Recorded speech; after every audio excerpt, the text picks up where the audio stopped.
Hello. This recording is a free gift to you from the Mary Foundation. We hope you find this recording so informative and moving that you'll consider sharing it with others. To request additional copies of this presentation and our other free recordings, visit us online at Catholicity.com or write to us at the Mary Foundation, P.O. Box 26101, Fairview Park, Ohio 44126. Your presentation will begin in a few seconds. It's an honor to be with you this evening. You know, when I think about the new evangelization and the new springtime of hope, I knew there would be great news. But it wasn't until tonight, till I came to Texas, that I get a Texas-sized crowd of passionate young Catholics fired up for their faith.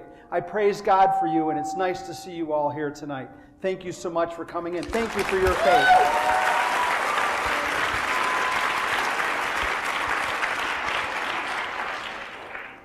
I'm going to start tonight the way most Catholic speakers start, and that is with a story about squirrels.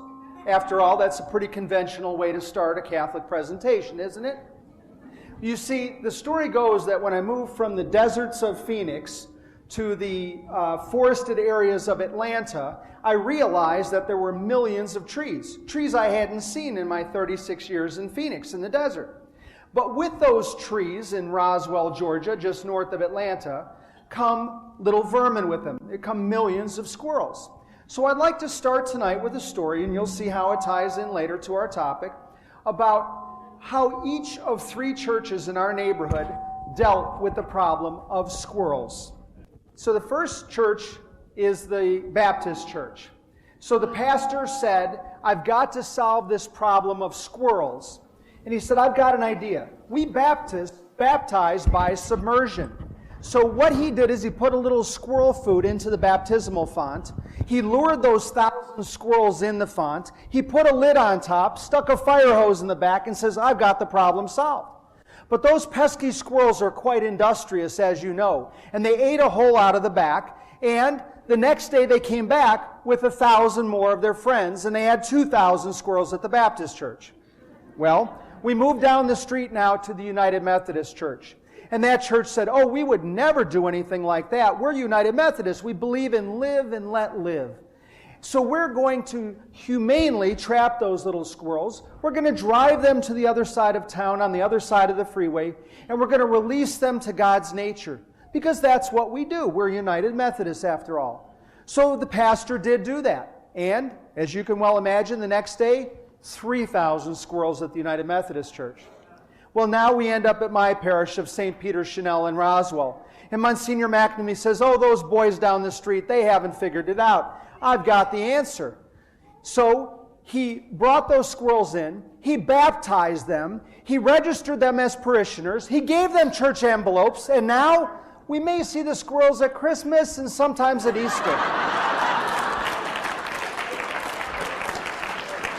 Oh, sure. We all laugh about that, but that's the sad fact of what's happening in our world today. You see, our world is starving for authentic Catholics. It's starving for Catholic heroes, and you and I are called by God as part of our baptismal call to help spread the good news to the world, a world in desperate need of Jesus and His good news. Now, I'd like to start tonight with offering you an offer. And the offer is, would you rather have $1,000 right now or this penny that doubles every day for 30 days? So I'll do a survey of hands. How many people would like the $1,000 sure thing right on the spot? Okay, don't be timid. Raise your hands nice and high. Okay, so there's a percentage that want that. How many want the penny that doubles every day for 30 days? Have you heard this one, or are you just smart? Wow. It must be on YouTube or something. Okay, so these young Texas Catholics are smart. They pick the penny that doubles every day for 30 days. And the reason you pick that is that you may know that that penny that doubles every day for 30 days turns out to be over $10 million. Far more, 10,000 times more, or actually more than that, than the penny than the offer I gave you of $1,000. You see, but that's what our world is settling for today. We're settling for things that look good on the surface, temporary comforts or temporary joys, And we're giving up the eternal reward that Christ has promised us in the future. But you know better. Just like most of you had picked the right thing, you're also choosing to be here tonight on a Monday night after a busy workday to learn and spread the faith. And I commend you for that. You see, Blessed Pope John Paul II understood that our world is in need of this new evangelization. Pope Benedict understood it well too and urged us to use media and new methods to spread the gospel around the world. But as you know, it's far from easy. Sometimes sharing and spreading our Catholic faith isn't always easy. You know, I've often thought that if our Holy Father were to come to Houston and he were to walk on the waters of the Gulf of Mexico and all the news was there to report it, I'm afraid the next day we may see in the paper the headline that reads, "The Pope can't swim." They would literally take the miracle of the Holy Father walking on water and somehow it would come up with a different ending, huh? But I'm here to share good news with you tonight. And the good news is that this new springtime of hope that we've been hearing about since Pope John Paul II's pontificate is actually blossoming. And God is calling each one of you to take it a step further and to share the faith even more. And when we do, the miracles continue. You know, our United States has become a missionary territory for the faith. More than ever, we Catholics are called to share our faith with others, doing so with love at every chance we get. Why? Because only 8% of the United States are faithful practicing Catholics. Now, some of you mathematicians in the room might say, "Oh, I was following you up till now, Tom, but I think you've got that stat wrong.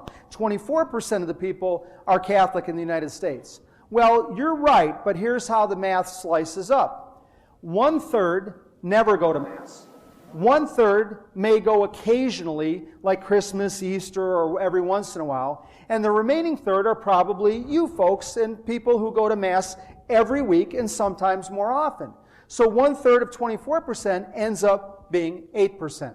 So you see, we have a missionary territory of not just the 16% of those Catholics who are not practicing, but I believe 92%, because Jesus founded a church. He gave us a roadmap to heaven, and he said, "Peter, you are rock, and upon this rock I'll build my church." So his sacramental church needs to go out to the whole world, to the whole missionary territory. You know, across the globe, the problem isn't much different. Of the 1.2 billion baptized Catholics in the world, about 800 million don't actively practice the faith. So you can see there's a great need to invite people back to Christ. There's a great need to heal our wounded culture and to help restore Christianity around the world. St. Augustine summed it up best when he said, "Our hearts are restless until they rest in God." Our hearts are restless until they rest in thee. I knew that phenomena because I was a busy, young Catholic businessman. You may have seen me at Mass every Sunday, but I was physically there, but I have to admit to you, I was spiritually absent. I was just punching the clock. I was just going because I was told to go. I really wasn't present there in my heart. I would look around and see who my friends were at Mass. I'd think about what I was going to have for lunch. I thought about my work day the next day. So I really wasn't quite attending to my faith. But I was blessed enough to be called and invited by other guys in my parish on a married men's retreat. Now, I'll tell you one cool thing about this parish I belong to, and it just so providentially happens to be called St. Anne's, which is the name of the parish we're at tonight. But St. Anne's in Gilbert, Arizona had a really unique distinction. I told Father this, and he couldn't believe it. Get this, it was the largest Catholic parish in the United States. 27,000 parishioners. Can you imagine? 27,000 parishioners. So a couple of these good souls invited me on a retreat. They knew that my life was out of control. They could see it in me that I had gotten caught up in the lures of the world. Driving fast on the freeways, getting more cars, buying bigger homes, all of that stuff that sounded so good in my young business career. So through the grace of God and in front of the Eucharist, the Blessed Sacrament on that retreat, I had what was a Saul Paul conversion experience. It was like a light switch that went on, and I had an epiphany in my life. And while I was being prayed over, and while I was there on the ground in front of the Eucharist, I heard God's voice in my soul. And I heard these two words, and those two words were downsize and simplify. And I knew immediately what that meant. You see, I was so busy, I had no time for God, and I certainly had no time for any of you. It's so easy to get caught up in those lures. We have to fight it every day. Even the Catholics who are practicing, we have to fight against that culture every day and to put God first, as Monsignor said during the homily at Mass.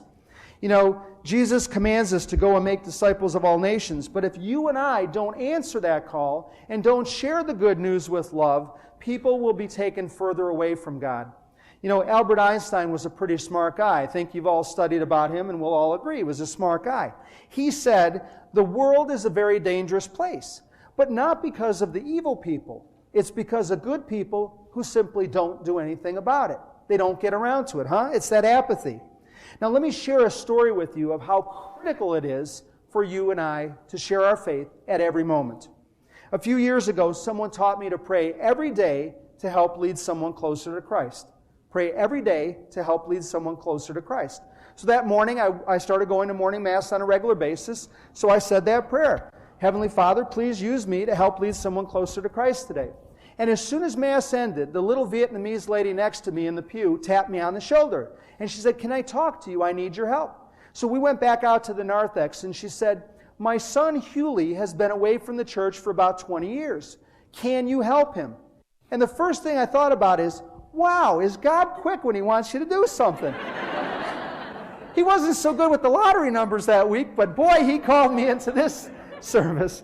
So I found out more information. I said, so what's the story? She said, well, first of all, don't tell my son Hughley that his mama sent you, because no boy wants his mama interfering, right? And I said, okay, well, like that's making it difficult, but what do I do? And she says, he works at a nail shop, so go talk to him. So I'm a guy, right? I'm thinking Ace Hardware, True Value, you know. No such luck. It was a Vietnamese fingernail salon. So here I am in a suit, this business guy who hasn't really, evangelized, so to speak, before, going to help out this mom by going to talk to her son. So I was nervous as all get out. I went into his nail shop and I said, Hughley, someone who loves you, God, and I want to invite you back to the Catholic Church. You could have heard a pin drop. I mean, it was dead silent. And I just stood there because I learned in my marketing training and sales training that the first one who talks loses. So I just stood there. Now, the funny part of the story is Hughley didn't lose, but he did speak first. He said, well, it's nice that you invited me back to church, but he said, I don't need church. I find God in nature. Have you heard that one before? I'm a professional fisherman, so I kind of commune with God when I'm out fishing. And I said, Hughley, of course, you can find God in nature. He created it all, but He gives us each other to help love each other to heaven, to help each other on this tough journey. So Hughley and I developed a friendship as the months went on, and Hughley promised me on 2 occasions he would come to Mass. Now, lest you think I'm this superstar who's highly effective, I'm here to tell you, sad news is, on 2 occasions I failed miserably. Hughley didn't show up at Mass. But, as the saying goes, the third time was the charm. Hughley called me up on a Sunday morning and he said, Tom, what Mass is your family going to? And I said, we're going to 10 o'clock. He said, I'd like to come with you. I said, Hughley, 2 occasions you stood me up. How do I know you're going to show up this time? He said, oh, Tom, everything's different. I said, how is it different? He said, I went fishing this morning like I always do, but he said, this time I fished a crucifix out of the water. And the next thing he said to me was classic. He goes, do you think it was a sign? I said, Hughley, do you think it was a sign? God not only gave you a cross, He gave you a Roman Catholic crucifix to tell you which church to come home to. So Hughley came back to church, and he had his confession heard. He was a new man. 3 months later, he met the girl of his dreams.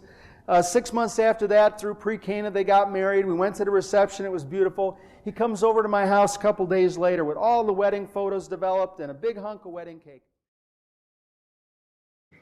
To hear the rest of this recording or any of our other free life-changing Catholic talks, please visit our website at Catholicity.com. Full-length versions of all of our talks are also available as podcasts through Apple, Google, and Spotify under Catholic City Podcasts. That's spelled CatholicITY.com.